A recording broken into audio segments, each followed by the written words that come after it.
न्याज की देगे भी उतारते हो ना, एक एक दाने का हुसैन तुझे हिसाब देंगे।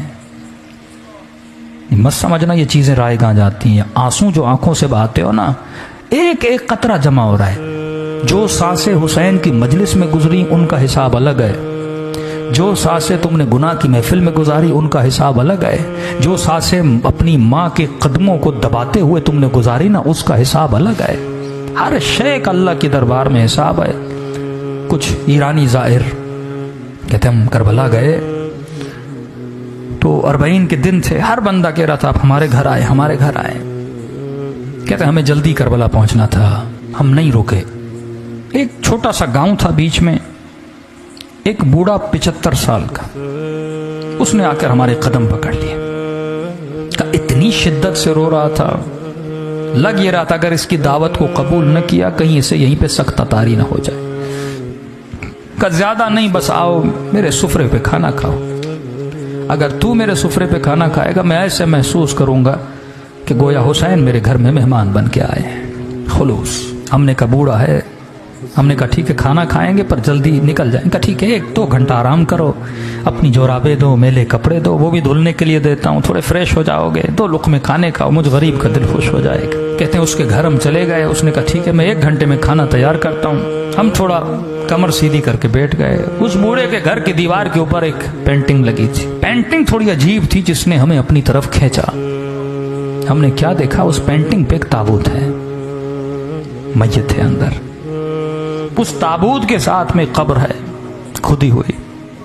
हमने कहा ये कैसी पेंटिंग है? लोगों के घरों में जाओ या करबला की जरी ये चीजें हैं, लेकिन ये कैसी पेंटिंग है जिसमें ताबूत है, ताबूत के अंदर मैयत और सामने खुदी हुई कब्र है। बूढ़ा आया, हमने कहा बूढ़े बताओ ये पेंटिंग का माजरा क्या है? उसने कहा पहले खाना खा लो, कहीं ऐसा ना मैं बताऊं तुम रोने लगो। मौला के जाहिर हो, सुकून से खाना खाओ। इसरार किया कर नहीं, खाना खाओ। खाना खा लिया हमने कहा अब बता। कहा ये जो ताबूत देख रहे हो ये मेरा ताबूत है, ये जो कब्र देख रहे हो ये मेरी कब्र है।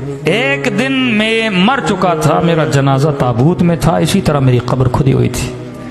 आज जो मैं तुम्हारे सामने जिंदा हूं ना, ये हुसैन की दुआ का नतीजा है। ऐसे कई मौजूज़े हो चुके हैं।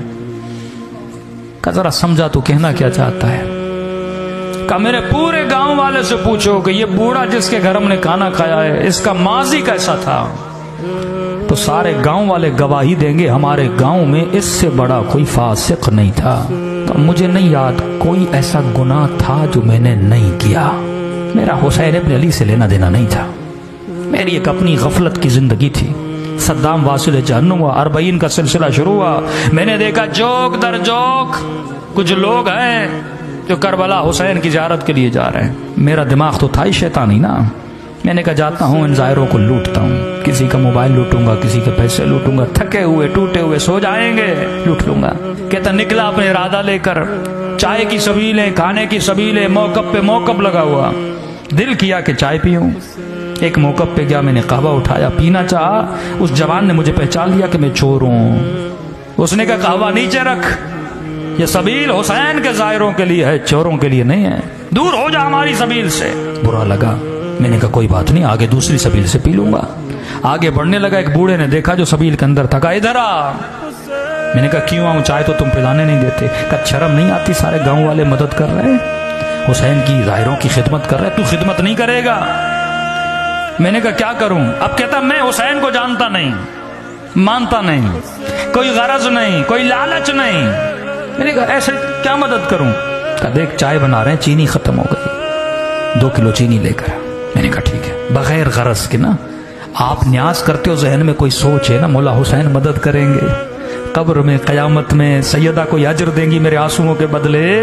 कहता नहीं मेरा कोई जहन में पसे मंजर नहीं। मैं गया, 2 किलो चीनी ली। वापसी पे एक और सबील थी जहाँ चाय चल रही थी। मैंने कहा चाय यहाँ पीऊं फिर जाऊंगा। उसने बोला भी तो अब उसकी चाय नहीं पीऊंगा।